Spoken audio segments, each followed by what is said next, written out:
అందరికీ నమస్కారం.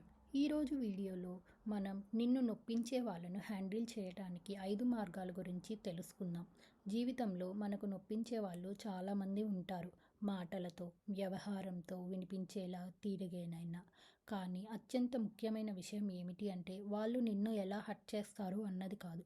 దాని తర్వాత నువ్వు ఎలా హ్యాండిల్ చేస్తావు అనేది నీ జీవితాన్ని మారుస్తుంది.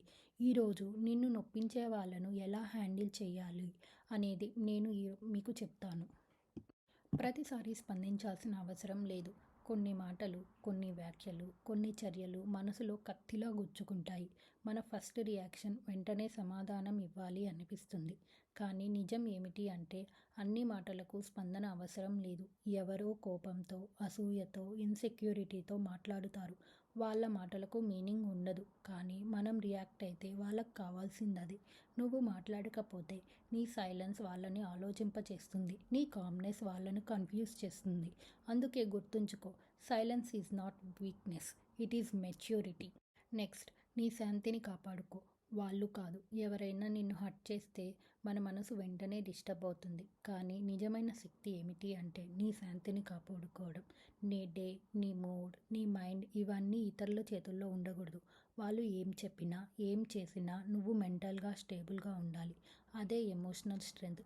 ఎవరైనా నిన్ను ప్రొవోక్ చేయాలి అనుకుంటే నీ పీస్కి దగ్గరికి వాళ్ళని రానివ్వద్దు.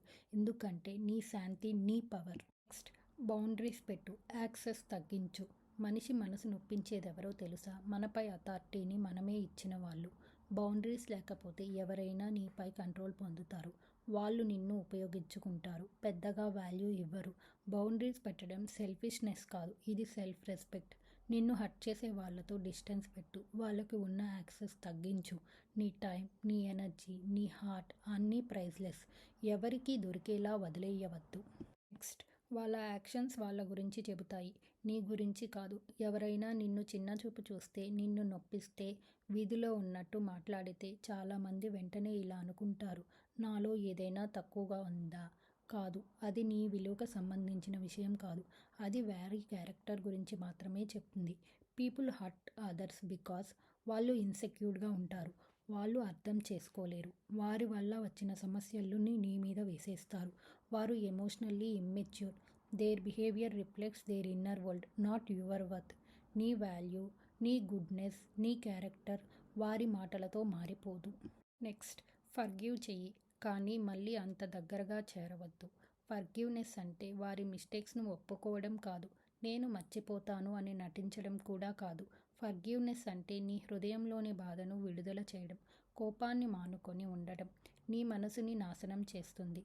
అవును, క్షమించు, కానీ మళ్ళీ వాళ్ళకు అదే స్థాయి యాక్సెస్ ఇవ్వదు. Forgive to heal, but don't forget to protect yourself. ఈ రెండూ కలిసి నిన్ను మెంటల్గా స్ట్రాంగెస్ట్ వర్షన్గా మార్చుతాయి. నిన్ను హర్ట్ చేసే వాళ్ళు ఎప్పటికీ మారకపోవచ్చు, కానీ నువ్వు వారిని ఎలా హ్యాండిల్ చేస్తావో మారాలి. రియాక్ట్ అవ్వడం మానుకో, పీస్ని కాపాడుకో, బౌండరీస్ పెట్టు. వాళ్ళ వర్డ్స్ని పర్సనల్గా తీసుకోకు. ఫర్గివ్ చేసి ముందుకు సాగిపో. You are most powerful than people who hurt you. Grow, don't break. Thanks for watching.